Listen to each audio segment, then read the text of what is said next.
You know this moment.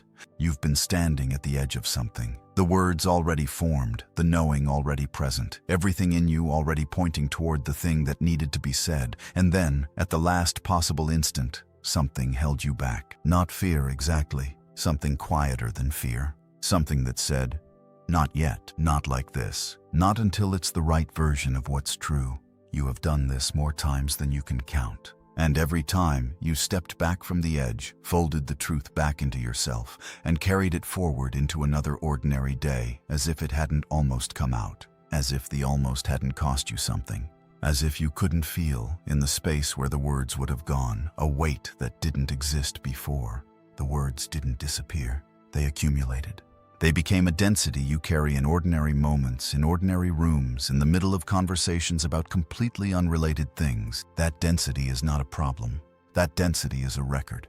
Everything you chose not to say before you were ready, every truth you honored by waiting until it could be spoken from solid ground rather than from desperation, from fear, from the need to produce a reaction, all of it has been accumulating inside you, not as burden, as evidence. As the specific kind of pressure that builds not because something is wrong, but because something is finally, genuinely ready. Before we go deeper into what is opening today, take 1 second and do this. Like this video, subscribe, and write in the comments, "I am ready to speak." Say those words out loud as you type them. Not for anyone reading, for the part of you that has been waiting to hear them from yourself.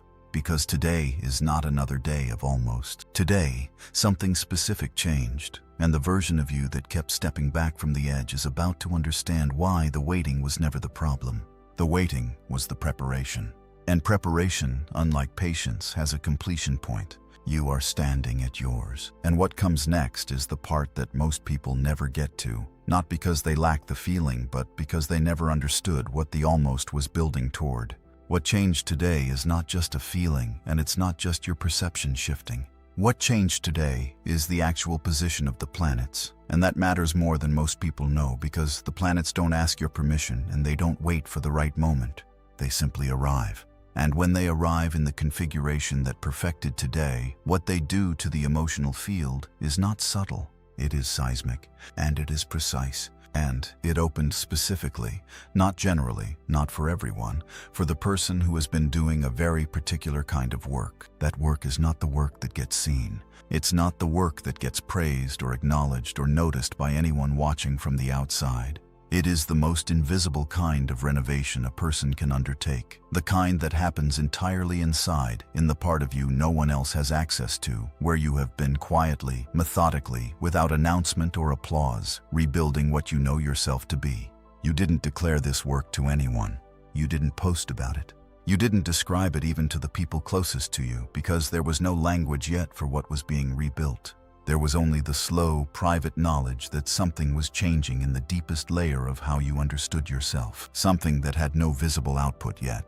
Something that was happening below the surface of everything anyone else could see. At some point, maybe more than once, maybe at a moment so quiet you almost didn't recognize it as significant, you were standing at a fork. One direction was the comfortable explanation, the one that let you close the question, put it down, stop holding the full weight of something that hadn't resolved. The other direction was harder. It required you to stay inside the unresolved thing, to keep looking at it without needing it to show you a way out. Most people take the comfortable explanation, not because they are cowardly, because it is genuinely hard to keep holding a question that has no easy answer, and you chose to keep holding it, without confirmation that it was the right choice, without evidence that it would eventually matter. You chose the fork nobody would have blamed you for not taking. That choice, made without audience, without approval, that is the credential this moment requires. And this door opened because you made it. To understand what is happening today, you need to understand what Gemini season actually is, not as a concept in a horoscope, but as a lived emotional reality.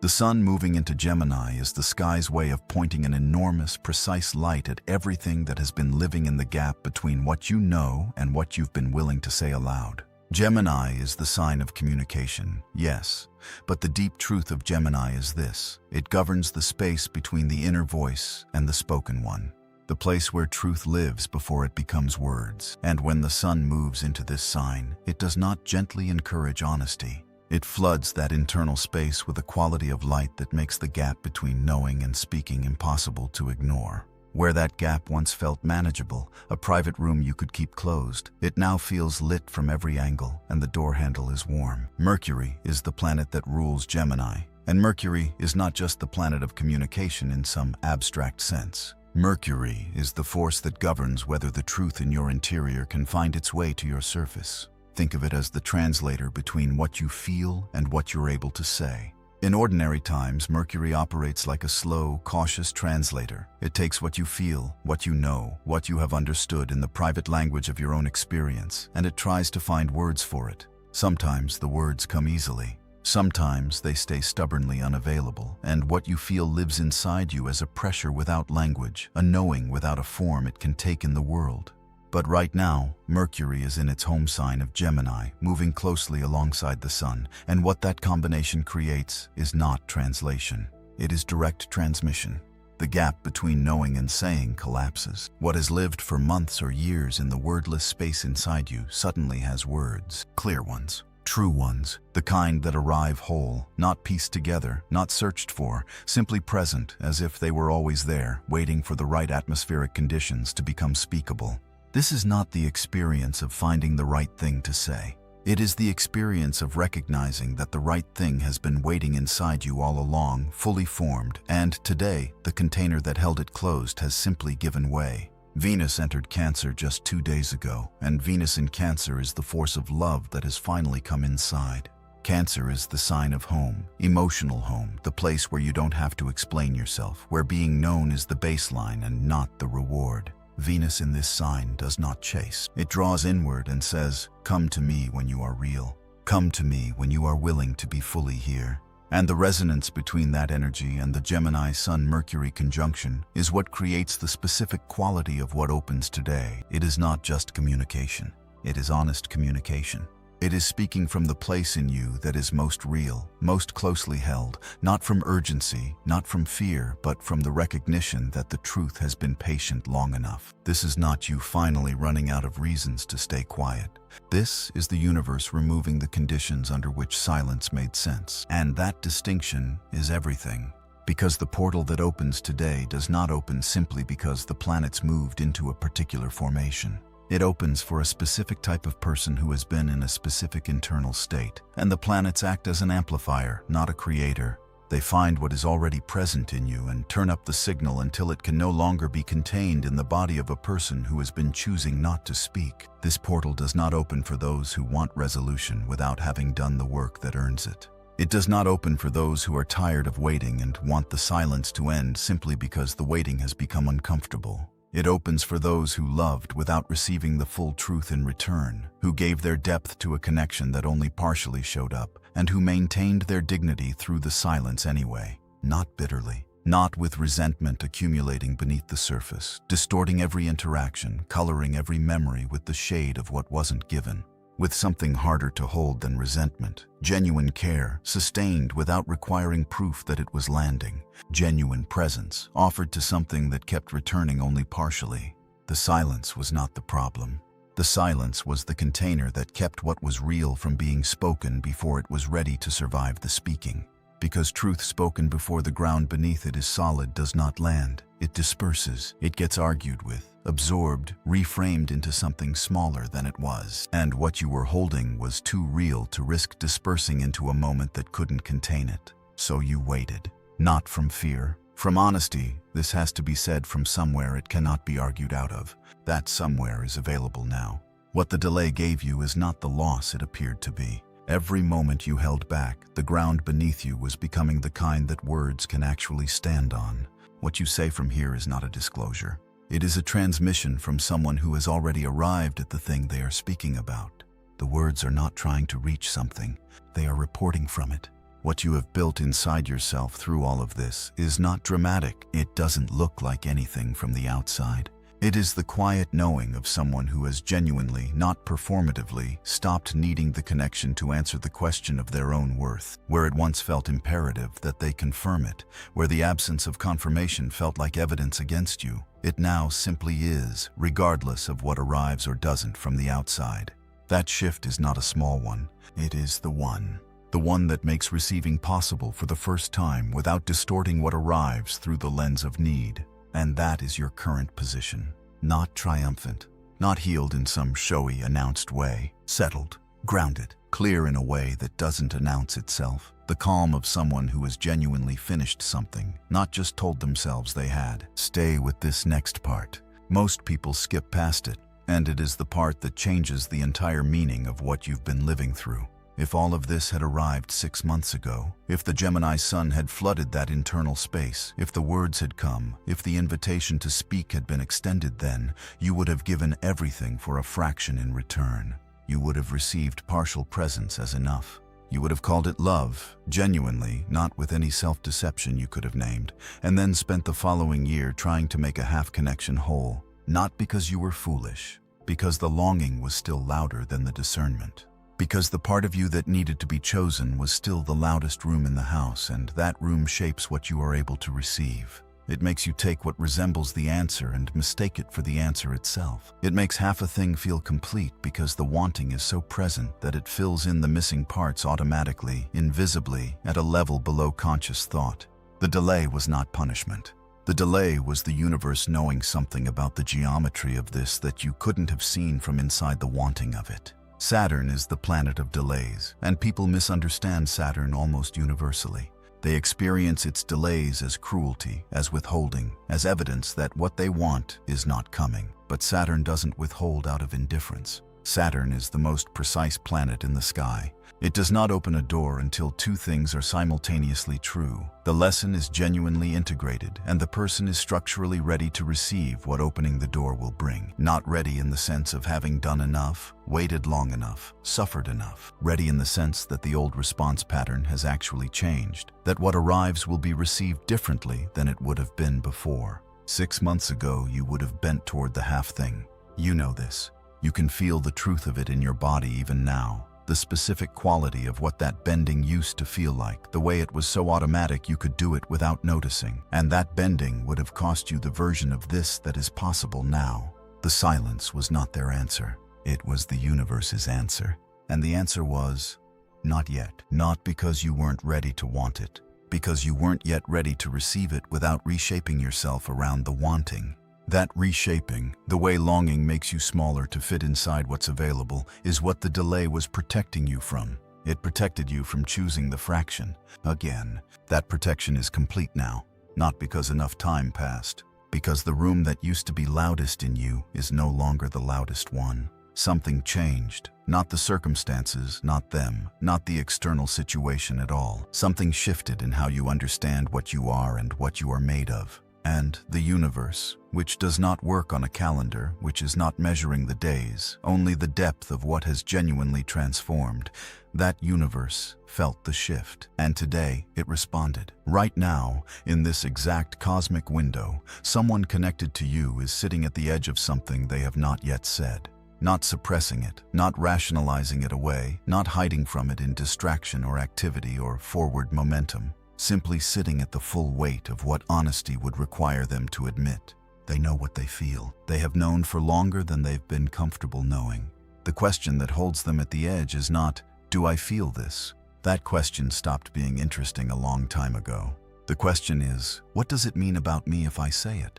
Because saying it commits them. Saying it changes the entire shape of the story they have been telling themselves about why the distance makes sense. Saying it requires them to look at everything they have been doing in the silence, the distance, the delays, the half-appearances, and recognize those things for what they were, not who they want to be, not careful realism, just fear. The very ordinary, very human fear of being fully seen inside the full weight of what they feel and what they want. This transit does not respect the edge they've been standing at.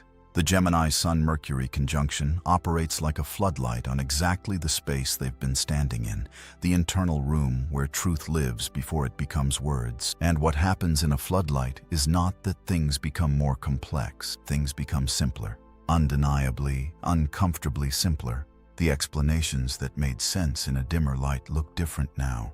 The arguments that felt solid have developed visible gaps. The gap between what they know and what they have been willing to say collapses, and they feel it collapsing in real time, in their body, in the middle of completely unrelated moments. They were doing something ordinary, something that had nothing to do with you, something that required their full attention, and the thought arrived anyway, not as a wish, as a fact that sat down next to them and refused to leave.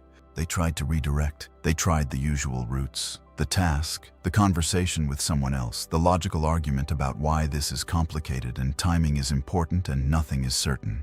And the argument stopped holding, not in a dramatic way, in the way that arguments stop holding when the person making them already knows they're not true. There is a specific quality to that moment, the internal silence that follows a failed self-argument, the absence of the next counterthought. The moment when the defense doesn't rebuild itself as quickly as it used to. That is where they are right now. The wall they built wasn't built against you. It was built against the full exposure of what this means for who they are and what they want. And the wall is not holding. Not because they decided to let it come down. Because a wall built against something you already feel has no real support beneath it. It's held up entirely by effort. And this transit stops making that effort available. The recognition is active. The truth is alive inside them. What they do with it is entirely theirs to decide. Once that recognition ignites, it does not go quiet. It only waits for courage to catch up to it. This is the moment everything converges, and not in a way that asks you to act or reach or perform certainty you don't have. This is not a dramatic choice. It is a quiet one. The quiet ones always carry the most weight. There is a version of this moment that arrives from performance. The version where you speak because the silence has become too heavy to carry, where you reach because waiting feels like losing, where you say the thing because not saying it is more unbearable than the risk. In that version, something in the speaking is still about proving that you're brave enough, that you care enough, that you are worth the courage it would take to respond. You are still arriving needing something. The speaking is an offering in the shape of a question. Is this enough to make you choose me? And even the most beautifully phrased truth spoken from that place carries the frequency of want to be confirmed. What begins as honesty becomes, very quickly, another form of waiting. And there is a different version. The one that arrives not from the place of needing to fill something, but from the simple reality of a truth that is ready to exist outside the interior. You are not speaking to get a result. You are not speaking to close a loop or finally get the answer or prove to yourself that you were brave enough to say it. You are speaking because what is true in you has been patient, has been thorough, has been rigorously honest with itself for long enough, and it has earned the right to take up real space. Not performed space, not strategic space, the real space that a real truth occupies when it is spoken by someone who no longer needs it to produce a specific response. The first version arrives needing something. The second version arrives carrying something. Can you feel the difference between those two versions in your body right now? Not as an abstract idea, as a physical reality in your body in this moment. One has a specific kind of lean in it, a reaching forward, a tightening in the hands that is the body's way of bracing for the possibility of not being received. The other has a different quality entirely, a kind of settled fullness, a standing that doesn't need to reach because it's already where it is, already inhabiting the truth rather than moving toward it. This is not the universe testing whether you are strong enough. This is you showing yourself which version of yourself actually showed up, not as a verdict, as a revelation. The question that separates these two versions is simple. It is not, do I still want this? You know the answer to that. The question is, am I speaking because I need them to receive it, or am I speaking because the truth has become too real to continue living only in me? That question, sat with honestly, is capable of collapsing an old karmic cycle permanently. Here is the deepest truth of what this connection came to teach you, and this is the part that does not feel romantic, that does not feel like love, but that is, in fact, the most loving thing the universe has ever offered you inside this particular story. You were not brought into this connection to receive a specific person. You were brought into it to learn how to be fully present, fully yourself, inside the full weight of loving someone. That lesson sounds simple. It is not simple. It is, in fact, the hardest lesson a relational person can be given, because the way most people love is by disappearing into it, by adjusting their dimensions to fit what the connection can hold. by making themselves smaller, quieter, less demanding of space, not out of weakness, but out of the genuine belief that love requires this kind of self-reduction. That being too much of yourself inside a connection will end the connection. That the price of being loved is the ongoing performance of someone slightly smaller than who you actually are.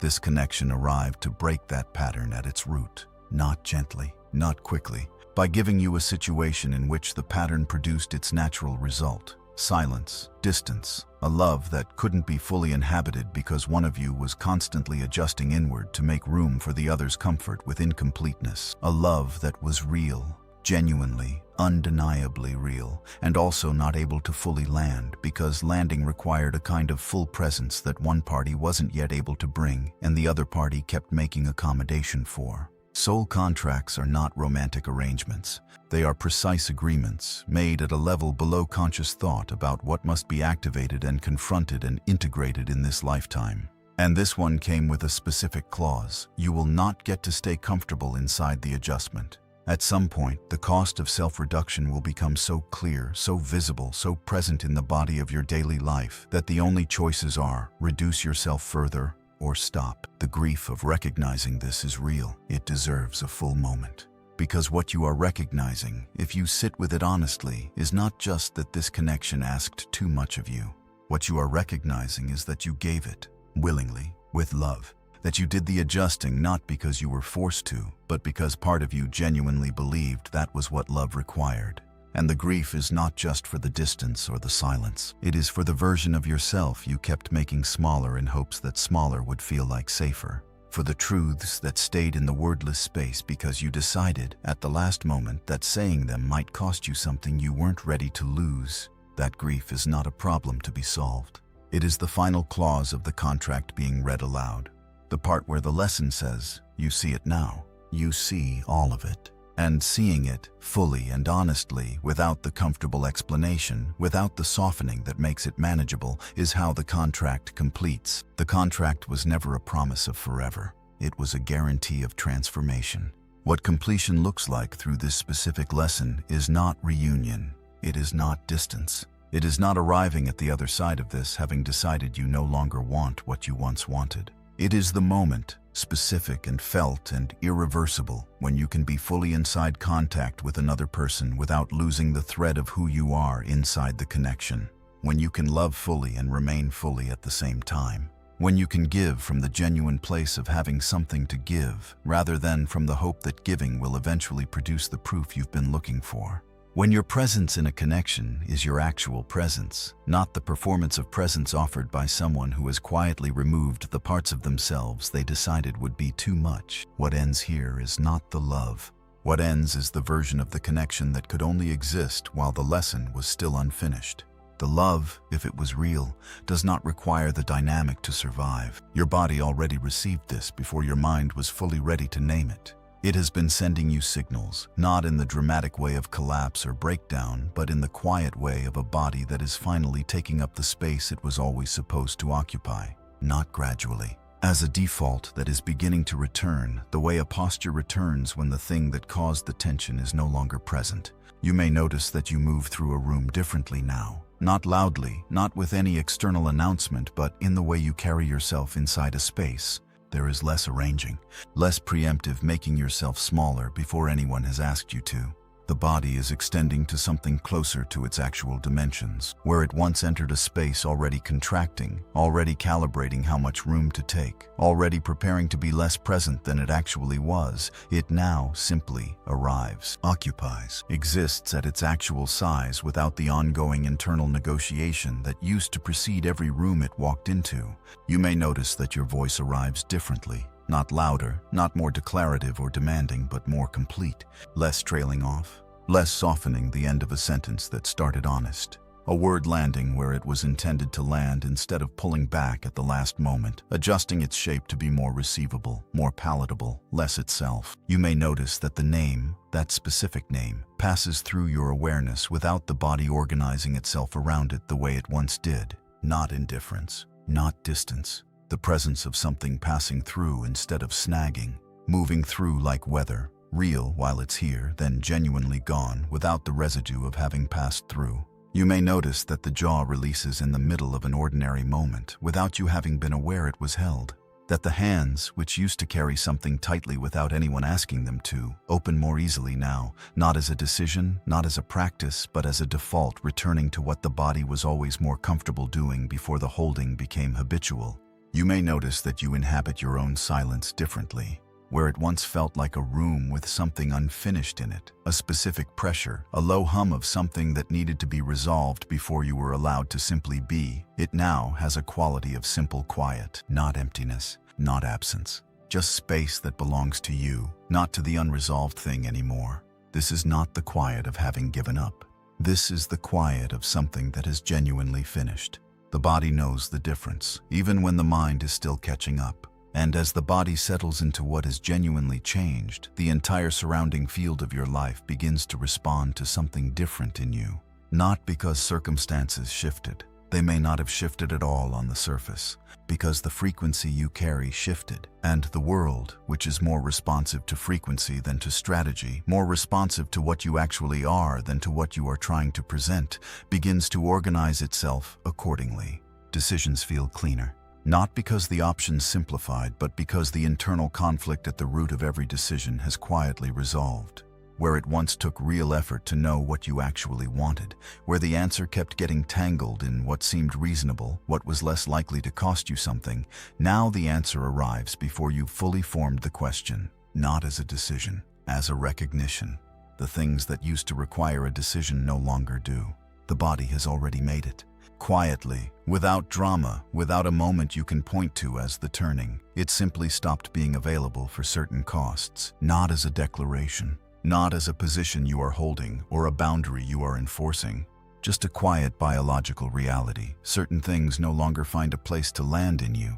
The accommodation that used to receive them has become unavailable, not through will, through genuine change at the root. What used to feel exciting but slightly draining, the almost connection, the half-presence, the person who was interesting but not quite honest, now registers as hollow before it fully arrives. Not disappointment exactly, more like a note played slightly out of tune that the ear identifies before the mind has formed an opinion. The body knows. It no longer needs the mind to confirm it. And what used to feel like safety, the familiar, the comfortable, the dynamic that asked nothing of you because it offered nothing of itself, now registers as a ceiling, a small ceiling, one you keep ducking under when you no longer need to. Where it once felt like stability, like the known thing, like the version of connection that at least wouldn't cost you anything, it now feels like a room that has stopped being the right size, not with bitterness, with the simple recognition of a fit that is no longer accurate. What is here now is not preparation, it is arrival. And with arrival comes a very specific set of things that quietly, without drama, without announcement, stop being available to your nervous system. You stop being able to be held at emotional arm's length by someone who knows exactly what they feel. Not with drama, not with an ultimatum. Simply, the arm's length no longer has anywhere to land in you. Where there used to be a space that accepted it, a part of you that would receive partial presence and call it enough, call it the nature of this person, call it a language difference rather than a choice. There is now something else, not a wall, an honest absence of the old accommodation. The nervous system no longer makes room for distance dressed as care. It reads the distance accurately, without the softening interpretation that used to protect you from what the distance actually meant. You stop being able to carry the full weight of a connection while the other person stays comfortable in its ambiguity. This is not about asking for more explicitly. It is about the fact that the body, once it has felt what genuine mutuality actually is, even as a standard it carries without having received it yet, can no longer pretend that one-directional weight is what connection is supposed to feel like. Where it once accepted the weight as evidence of how much you cared, it now reads the weight accurately, evidence of an imbalance that one person's presence cannot compensate for. You stop being able to explain your depth to someone who uses your explanation as proof you are too much. This is the specific pattern of meeting someone with your full interior, bringing the real thing, the honest thing, the most genuinely complete version of yourself, and watching them reframe your depth as an inconvenience. Where it once made you wonder if they were right, if you were in fact too much, it now lands like a key that no longer fits the lock it once opened. The shape is wrong, not the key, the lock. And you stop waiting for honesty that the other person has already decided you don't deserve. This is perhaps the most important thing that stops, because waiting for honesty that isn't coming is not patience. It is the specific posture of someone who still believes, somewhere beneath the surface of their knowing, that the right amount of presence on their part will eventually produce the truth from the other side. And you no longer believe that. Not bitterly, not as a conclusion about their character, just accurately, as a simple recognition of what is true about what has been offered and what has been withheld, seen clearly now without the distortion of wanting it to be different. This is not a closing. This is the body finally reading accurately, without the distortion of wanting it to be different. Love does not leave your life after this. It upgrades. Everything that enters from here must meet you where you actually stand. If this soul steps back into your field now, they will not find the same relational landscape they left. Not because you have changed your presentation, because the ground itself is different. And ground is something they will feel before they have words for it. There is a quality to standing on ground that belongs to someone that reads differently than standing on ground that is being offered. One invites, the other grounds. The distinction is felt in the first few seconds of contact.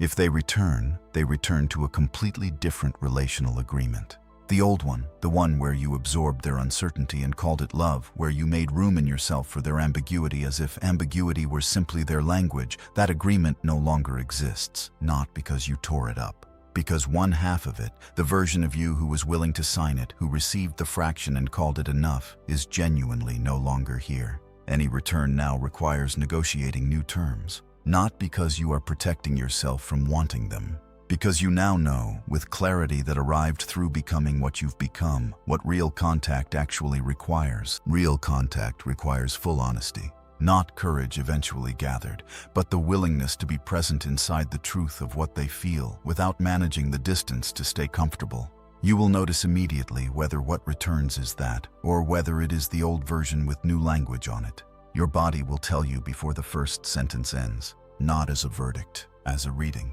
The body that has stopped accommodating ambiguity reads it accurately now, without distortion from hope on one side or fear on the other. The tuning has changed. What it identifies as true, it identifies cleanly, without the need to deliberate, without the need to run the interpretation through the filter of wanting.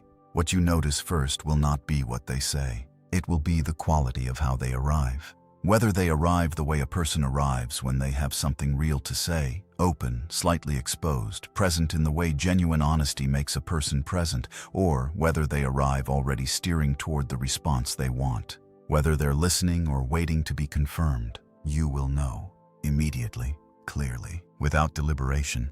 If they do not return, that absence is also information. And information received from solid ground is not the same experience as information received from the place of need. Non-return, seen from where you stand now, does not confirm the old fear that you were not enough, that the love was not real enough, that you waited for something that was never meant to arrive. Non-return from this position confirms something else entirely. It confirms that the dynamic, the specific dynamic that could only exist between the two of you while one of you was still adjusting their dimensions to make room for the other's incompleteness, had no way to survive the change that happened in you. That is not a loss. That is the contract completing exactly as it was designed to. The outcome no longer owns you. Whatever arrives, you receive it from ground that belongs to you. Whatever doesn't, you lose nothing you were ever actually holding. If something in this landed somewhere specific, not just your mind, but your body, do one thing right now. Like this video, not as a gesture, as a signal to yourself that you were present for this. Subscribe so you don't miss what comes next. These transmissions build on each other. What opens today connects directly to what arrives in the next window. And in the comments, write, "I speak from truth now." Say it out loud as you type it. For your own nervous system. Words spoken with real meaning complete something that silent reading leaves unfinished. And if someone in your life is standing at a threshold they can't quite name, share this with them. Your soul already knows who.